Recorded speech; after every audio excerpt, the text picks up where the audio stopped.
something that we can figure out. So you should try it. No, I think it's a good question. I don't know. I mean, like Xavier's code took like a day sometimes. Like if he was decrypting like a whole book. Okay, we should probably. Yeah. Sorry. Thank you. Anyway, thank you so much.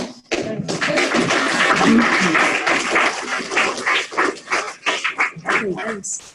So our next speaker is Stephen J. Miller of Williams College. And I think I'm going to use a little bit of error detection and correction here to introduce the title, Introduction to Error Detection and Correction. If I got that right, you can tell me, you can correct me if I didn't detect correctly. Well, this is the main reason I'm doing this as my talk, because if I make any mistakes, you guys can correct me as I go. Along those lines, when I submitted this to the MAA, they actually translated this correctly into English and sent it back to me, and then they went, oh, wait a minute. So I've written up notes based on this, and they are available. They're almost done right now, and hopefully there'll be a video of this as well. If anybody wants to talk to me about using stuff like this in their classes, I do a lot of math outreach work where we are trying to get computational mathematics into a lot of schools, and so always happy to chat about stuff like this. Okay, so not surprisingly, I think everybody was able to correct that part. All right, so if you are familiar with a lot of information transmissions, we don't have to send letters, we can send numbers, usually zeros and ones instead. And the advantage of this is now we can do mathematical operations. So maybe if we use blocks of 5, we can write A as 0, 0, 0, 0, 0, all the way up to Z is 1, 1, 0, 1, 0, and then we've got a little bit more to play with. If you wanted even more, you could use blocks of 6. So there are two major issues. I'm going to concentrate mostly on the second one to ensure that the correct message was received. So I paid for the Wi-Fi. I have modified this. I was not so clever as to have this before the last talk, but in honor of Futurama, the lengths they go for a joke is incredible. Does anybody know what this is? It's 666, the number of beats in binary backwards. You know, very few shows will go to that level for a math joke. And then later, you see this reflected in a mirror, and it goes, ah! And he runs away in horror. But you know, right now, of course, it's a perfectly fine number. All right. So if you know RSA, you know, this is essentially how RSA works very quickly. And the reason I wanted to show this is I'm talking about error detection and correction. So imagine the message we were supposed to send was the following, and one digit is received incorrectly. When you then decrypt it, it's extremely different. So a very small transmission error can lead to a widely different result. So we really have a strong incentive to make sure that we are receiving the message we think we are. All right. So I'm going to concentrate, as I said, on error detection and correction. So I'm first going to talk about check digits, and probably my favorite invention from the 20th century. And then I'll talk a little bit about how to do more than just detect an error, how to actually correct it. So a lot of times there's no need to do anything clever. And so if you are in a situation where it's very easy to retransmit, then you don't need a way to correct errors. You just need a way of knowing when an error has been made. And so one of my favorite examples is a scanner at a supermarket. It is not a big deal for them to just scan the item again. You know, if it goes beep and a number wasn't correctly detected. If you happen to be a seaman in a nuclear attack sub, as one of my mathematical friends was a few years ago in his life, you may not be able to surface again and receive another message. So you need to be able to detect and correct the error when the transmission is done initially. All right, so what I want to do first is talk about check digits. So imagine we have a string of numbers. So in this talk, anything in pink, or what's supposed to look pinkish on the screen, it's always interesting what color on your computer versus what color on the projection. These are going to be the data digits. These are the bits that I really care about transmitting. The blue ones are the check digits to help me make sure, have I transmitted things correctly? And we're going to choose the check digits so that the sum is 0 mod whatever we're looking at. So in the first one, we're doing things base 10, so the sum should be a multiple of 10. In the second, we're doing things base 2, the sum should be 0 mod 2. And you can tell in all these cases that the sum is correct. Unfortunately, that doesn't mean you haven't made an error. So if the sum is not 0, you've definitely made an error. If the sum is, if you've made an error, you've at least made more than one. And we are hopefully in a situation where more than one error is rare. If the errors are not that rare, this is probably not the best way to transmit information, unless you're in binary. So in binary, we agree that 100% accuracy would be terrific. What's the worst accuracy rate for transmitting information in binary?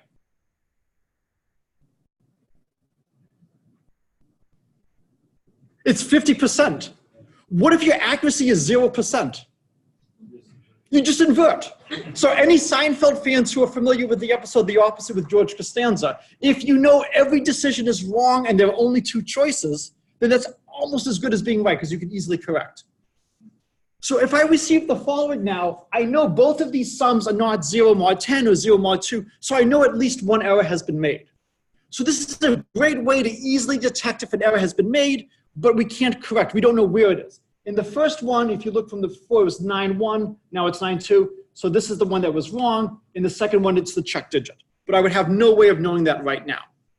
There's a lot of more involved algorithms you can use. There are some that will allow you to detect if two digits, for instance, have been transposed. And if you are typing rather rapidly on a keyboard, TEH is a very common trigram. Not in good text where you have good editors, but if you are typing like I do, you will get TEH a lot of times. So there's other things you can do. We want to detect where the error is. So one great simple solution is tell me twice. And so we promise that we will only transmit 1, 1 or 0, 0. So if we receive anything else, we know that an error was made. Now, if I receive 1, 1, it's possible I meant to transmit 0, 0 and I made 2 errors. But if we assume we are in a situation where errors are rare, then it's quite likely that we really did mean 1, 1. And at the end of the talk, I will speak a little bit about a really simple way to deal with clustered errors. Now, the problem with this is if we get a 1, 0, we know an error has been made, but we don't know where it is. So can anybody give me a solution to generalize this that will allow me to detect and correct? Yes, tell me 3 times. Majority rules. If you've ever seen the movie Majority Report, based on a great Philip K. Dick story, 2 out of 3 is good enough, although they may not agree for the same reason. So tell me 3 times. So if I receive 1, 1, 1, 0, 0, 0, those are the only ones I'm going to transmit. If I receive 1, 0, 1 or 1, 0, 0, I know a mistake has been made. And because errors are rare, it's very likely that I meant 1, 1, 1. So the problem with this method is that only 1/3 of your message is the information you care to transmit. Now, it's not so bad right now. I was actually having a little problem with the free Wi-Fi earlier today. It was not nearly as fast as what I'm used to. But for the most part, information transmission is really good these days. Most of us are old enough in this audience to remember what it was like when you had those dial-up modems, and it really made a difference. Watch You've Got Mail if you want to see what it's like if you're too young.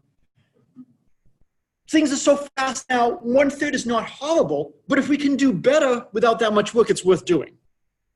Also, if you're downloading enormous files, you don't want to download the whole file and then find out that there's an error and have to download the whole thing again. You want to break it up into small bits and constantly be checking what you're doing.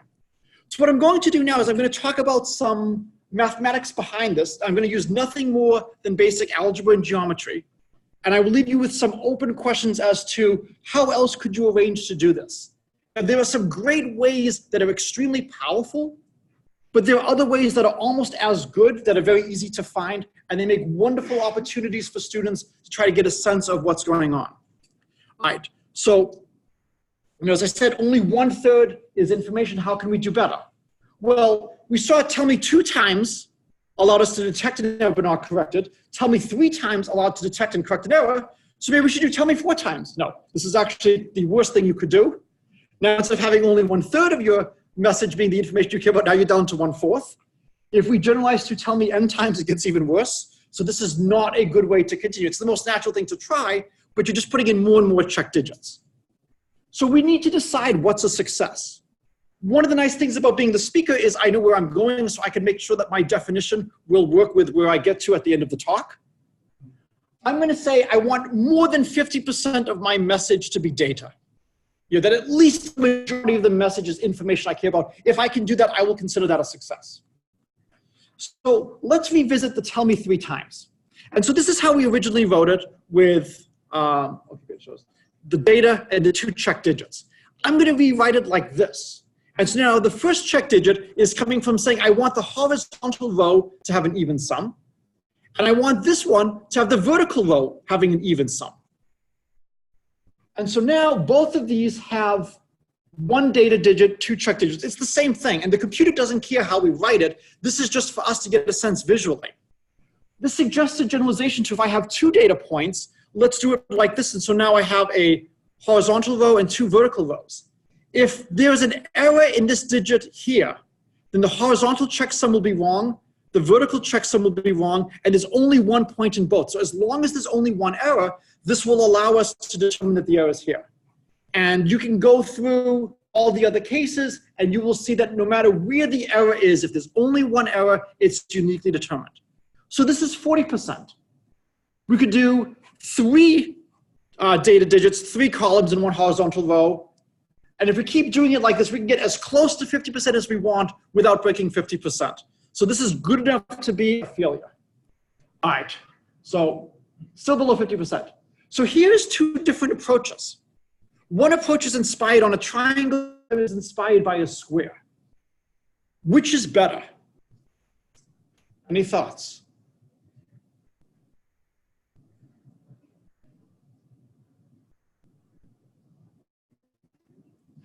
So what I like about this is you have to decide what your metric is. They both have a 50% efficiency. But I say one of the shapes is significantly better. And depending on your choice, you can argue for either side. So you can actually defend either the triangle or the square. So if you want to defend the square, you can say, look, I know how to generalize the square. If I want to go from a 2 by 2 square to a 3 by 3 square, I know what to do. The triangle is going to be a little bit harder to generalize. So this is one argument in favor of the square. But the triangle gets 50% with fewer data points being transmitted. And so while we say it's unlikely to have 2 errors, the longer your message is, the greater the chance you will have 2 errors. So the triangle is actually better. It hits the 50% using fewer things. So now things get a little bit interesting. What should we do next? We've got 3 data points. We've got 4 data points. 5 is probably a natural thing to try. 6, 7, 8, 9. For each number n, what is the maximum efficiency? What's the maximum number of bits of your message that you can have as data? And how should you arrange it? How should you encode it in order to do that? Well, certain numbers geometrically are nicer than others. And so I'm not going to be showing you, for the most part, optimal stuff, but I'm going to show you how you can use different geometries that you know to get really good answers. And what's interesting is the efficiency is not non-decreasing as you look at increasing the number of points. There will be certain configurations that will be better than others.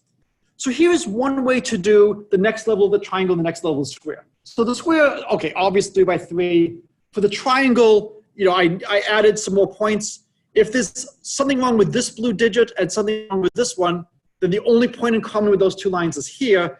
I needed these 3 check digits to be on a line as well so that every data point is on exactly 2 lines. So I'm just going to draw the point sign somewhat above it and draw a circle around it.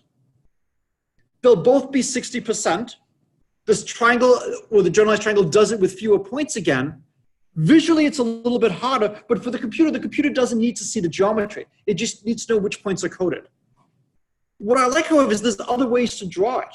And if I draw it this way, if you look over here, these were the 3 points we had initially, and then these ones over here were the check digits. I turn those check digits into data digits and extend the line, and then I connect the old check digits from the last one and put a new check digit there. And so if I continue in this manner, I see a way to keep generalizing the triangle in such a way to get higher and higher triangle numbers. And so if you want to look at what the efficiencies are, they'll both give you the same level of efficiency. The triangle will be doing it in a few less points. All right. So now, what could we do after the triangle? What could we do after the square? Any thoughts as to what we could try next? Yes. A cube, excellent.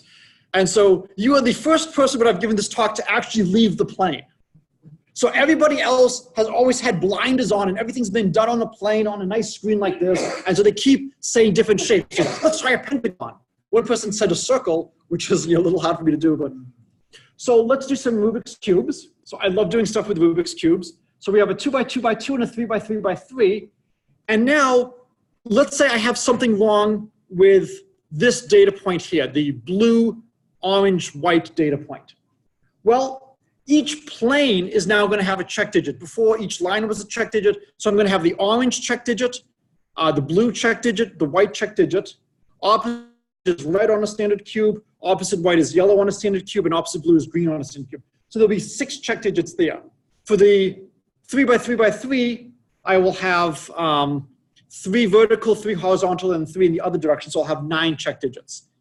And so if this cube is wrong, then I'll see that there's an error with the orange parity, with the blue parity, and the white parity, and that will uniquely determine this. And you can go on and show all the different stuff, and you can see what the percentages are.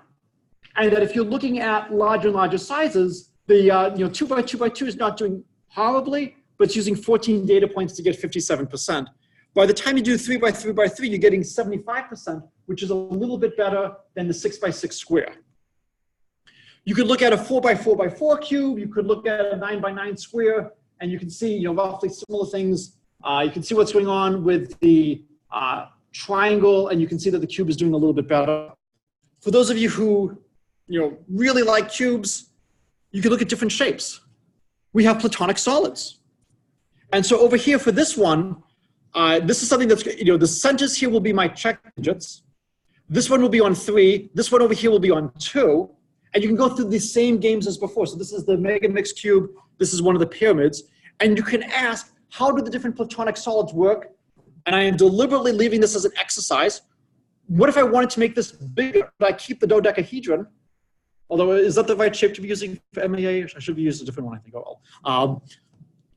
Do we use the dodecahedron or the icosahedron? It's the icosahedron, right? Yeah, I just realized it's the icosahedron. So how would you add more points and keep increasing what it's able to do? It's a nice, fun exercise. Briefly want to talk about Hamming codes, which are really good ways to do this. So in honor of Manhattan, I'll call it Manhamming. So we have 7 points. 4 of them are going to be datas, and I'll do 3 different subway lines, the blue line, the orange line, and the green line. And so if you're connected, so 5, 6, 7, and 4 all connected, so the choice of the number here is to make the sum equal to 0 mod 2. And what you can do is you can go through as an exercise and see that this can detect and correct any one error. And so what's nice is you're transmitting 4 pieces of information using only 7 for 57%, which is better than what we were doing with the triangles with 6 or the squares with 8. So we're at 50%, 57%, and then back down to 50%. And so it's a fun exercise to see all the different things you can do. Now, if you start transmitting really large amounts of information, say 4,000 bits, and we'll assume that there's still only one error, you can look at what a square, a cube, and Hamming would do. Briefly, they're all damn good at this point. Yes, the Hamming is a little bit better, but the 1 percentage point is not tremendous now, and they're all going to converge to 100%. Here's a fun bit. I'm assuming that errors are rare, but if there are errors, it's actually likely that the errors could be correlated. Maybe there's a burst of noise, a solar flare or something, and the errors are going to be concentrated. So over here, there was a burst of noise, and the digits in red were flipped. And so now if I try to use these methods, it's going to be very likely that there will be multiple errors in the string in, say, a block of 7 or whatever. And the solution to this is very elementary. It's called interleaving. And so what you do is just transmit either every 4th, every 10th, every 100th, every 1000th. You break it up into several smaller parts. And now numbers that were initially close to each other in the message are now spread out. And because they're spread out now, the odds of having multiple ones in error are going to be very small. So what I love about this is the mathematics we're using is extremely elementary. I'm not using any advanced stuff, but you have tremendous things you can do with it. So I've got about 2 minutes left, so I want to do a fun application of steganography. This is the art of hiding a message in a message. So if I had more time, I would tell you to keep staring at the tree until you see the cat. We don't have more time, so I will just say that the cat is there, and I will show you how to find the cat. So how do we transmit images? Well, one way is imagine you have an L by W grid. Each pixel is going to be a triple, some red, green, blue values. We normally do things base 2, maybe n equals 8, 256 possibilities for each color. If you multiply them all together, it's almost 17 million possibilities. With the eye, I don't know about you, I can't really discern 17 million different shades. I know Crayola has those boxes of 128 crayons. The 64 or even the 24 is more than enough for me. So this gives us an interesting opportunity. So let's say you take just one of the colors red, you have the numbers from 0 to 255, and you just change the last or the second to last digit. If I change just the last digit, I can take a black and white message, and if it's a black dot, make the last digit a 1. If it's white, make the last digit a 0. And then you can embed a black and white image inside a regular message. If you allow yourself to do 2 or 3 digits, you actually have a little bit more. And in fact, that's how the cat was hidden, by just changing some of the last few digits of the red, greens, and blues. And so the whole talk was on the issues of error detection and error correction. If you change some of the images by hiding something in it, can you detect that the image has been altered? And this leads to another topic I often talk about, Benford's Law, but that is the talk for another conference. So thank you.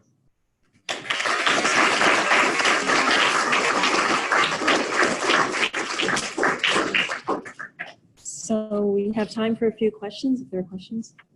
Yes? Is it possible, or is there any advantage going beyond? So, outstanding question. For small sizes, I've left this as, I have some high school students who are working with me this summer who are looking at stuff like that right now. My feeling is that for small sizes, it's going to be worse. Very like the 2 by 2 by 2 cube was worse than 3 by 3 by 3, but then very quickly will become better.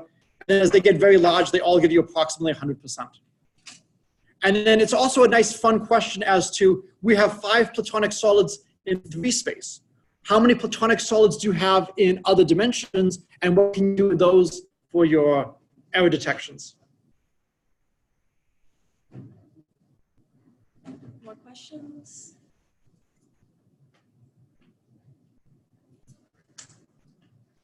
Okay, thanks. Let's thank Stephen again.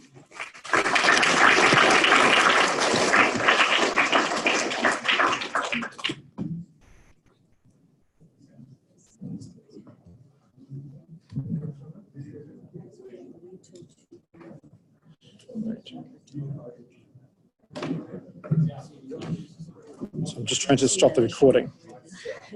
So let's see. Stop share. Thank you.